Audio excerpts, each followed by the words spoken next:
Some brands do not sell clothes, they sell a feeling, and women finally stopped paying good money for feelings that never once delivered. Here are the 10 clothing brands women secretly regret buying in 2026. Number 10. Tommy Hilfiger. Tommy Hilfiger built something powerful in the 90s, a clean, preppy image that made the red, white, and blue logo feel like a symbol of success. But that image has not aged the way the brand hoped. A sweater priced near $95 now feels thin after a handful of washes, and basic polos that cost over $80 look almost identical to pieces selling for half the price at other stores. The bigger issue is that outlet malls and constant promotions have quietly drained the brand of its premium feel. When something goes on sale every single week, it stops feeling like a deal and starts feeling like the real price was always lower. Women who once saw Tommy Hilfiger as an aspirational label now mostly see it as a nostalgic one, and nostalgia alone does not justify the price tag, and women with options stopped pretending otherwise. But at least Tommy never convinced women it was secretly European luxury. The next brand absolutely did. Number 9. White House Black Market. White House Black Market sold a very specific fantasy, polished, monochrome dressing that felt like power and elegance at the same time. For a long time, it worked. But fashion shifted toward softness, personality, and clothes that move with real life, and this brand stayed firmly planted in a corporate version of femininity that fewer women actually want anymore. A basic black blouse now costs around $89, using fabrics that feel barely different from department store alternatives. The real regret is emotional. Women bought into an identity that felt sophisticated and ended up with a wardrobe that felt more like a dress code. Style should feel personal, and for many women, this brand stopped feeling like theirs. But dressing to disappear is nothing compared to dressing to impress and failing completely. Number 8. Talbots. Talbots made a promise to mature women, dependable, elegant clothes that required no effort to look put together. For a while, that promise held, but somewhere along the way, dependable turned into predictable, and predictable turned into invisible. Boxy cuts, conservative shapes, and muted styling started making women feel like they were dressing to disappear rather than to be seen. A $120 sweater does not feel like an investment when it makes you look like you stopped caring about style rather than like you perfected it. Women want clothes that grow with their confidence, and many feel Talbots stopped doing that years ago. Remote work killed one brand, but overexposure quietly killed something far more beloved. Number 7.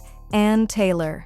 Ann Taylor had a loyal following built entirely around office culture, tailored blazers, pencil skirts, and structured workwear that felt serious and polished. Then remote work arrived, and suddenly those $150 blazers had nowhere to go. The clothes survived in the closet, but the lifestyle they were built for mostly did not. Beyond the timing problem, the cuts began feeling stiff, the fabrics leaned heavily polyester, and the silhouettes did not evolve the way modern workwear did. Women who now work in hybrid environments need clothes that transition, not clothes that only belong in a conference room. That gap between what Ann Taylor offers and what women actually need is where the regret quietly lives. A waistband with a name on it used to feel like a flex. That story aged terribly. Number 6. Calvin Klein. Clean lines, effortless minimalism, a logo that once felt like a quiet flex. Calvin Klein built something iconic, and for years women paid extra for that simplicity because the identity behind it felt worth it. The problem is that minimalism became the dominant language of fashion across every price point, and Calvin Klein no longer has a monopoly on that look. Fast fashion brands now produce the same silhouettes, the same neutral tones, and the same streamlined cuts at a fraction of the cost. The brand responded by leaning harder into logo branding rather than design innovation, which had the opposite effect. Instead of feeling elevated, it started feeling generic. Paying $35 for a logo waistband that used to feel like a status move now mostly feels like a habit. Losing minimalism hurts, but losing charm in front of everyone is a different kind of embarrassing. Number 5. Ted Baker. Ted Baker made women feel like they were buying something genuinely creative, playful prints, British charm, and a sense of personality that stood apart from safe, corporate fashion. Dresses priced around $250 felt justified because the brand carried a certain magic. But magic is fragile, and this brand fell apart under closer inspection. The fabrics and finishing on many pieces felt average once they arrived in real life, despite looking extraordinary in product photography. Then came financial difficulties, store closures, and a general feeling that the brand was holding on by reputation alone. Women started asking a fair question: why pay designer prices for clothes that feel closer to mid-range quality? The charm was real once. The gap between what it costs and what it delivers is what created the regret. Fading magic is one thing, but watch what happens when a brand becomes too easy to find. Number 4. Michael Kors.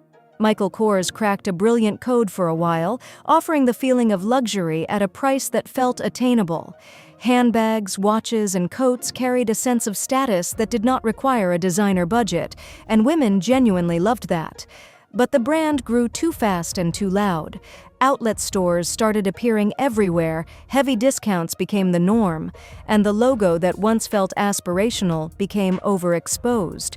When a $350 bag shows up at an outlet for $140 every other weekend, the original price stops meaning anything. Quality perception followed. Pieces that once felt crafted started feeling produced for volume rather than care. The emotional pull of luxury depends on feeling special, and when a brand is everywhere, that feeling simply cannot survive. An identity crisis is bad, but a brand that keeps changing its personality every season is somehow worse. Number 3. Banana Republic. Banana Republic has been searching for an identity for years, and that search is exactly what makes it hard to trust. One season, it leaned into safari aesthetics, then it shifted toward minimalist luxury, then it chased the quiet luxury trend, and none of it fully landed. The deeper problem is the product itself. A $90 shirt that looks almost identical to something from a $45 Gap rack from the same parent company is a hard sell. Women started noticing that elevated essentials did not actually feel elevated, just priced differently. When a brand cannot decide what it stands for, customers eventually decide for it, and many have quietly stopped returning. The next one knew exactly who it was, and then slowly sold that identity away for a discount. Number 2. J. Crew. J. Crew built one of the most believable lifestyle brands in American fashion. Effortless, polished, quietly aspirational. Women bought into tailored basics and Hamptons-inspired styling because it felt timeless rather than trendy, but constant discounting slowly dismantled that image. When customers expect 40% off before they even look at the price tag, the brand no longer feels premium. It feels permanently on sale. Fabric quality also shifted over time, with thinner materials and less consistent fits, replacing what used to feel like a reliable standard. The identity that once felt so clear became harder to pin down as ownership changed and trends shifted around it. Women who spent years trusting J. Crew now largely feel like they were paying for a version of the brand that no longer exists. Everything so far stings, but this last one hurts because almost every woman has fallen for it at least once. Number 1. Zara. Zara cracked a code that no other brand had managed before, runway trends at prices that actually made sense, sitting on shelves before the season even peaked. Walking into a Zara felt exciting, almost electric, like fashion was finally accessible without compromise. Dresses between $40 and $80, fresh drops every week, and styles that looked genuinely current kept women coming back without guilt. But that excitement had a quiet cost that took years to notice.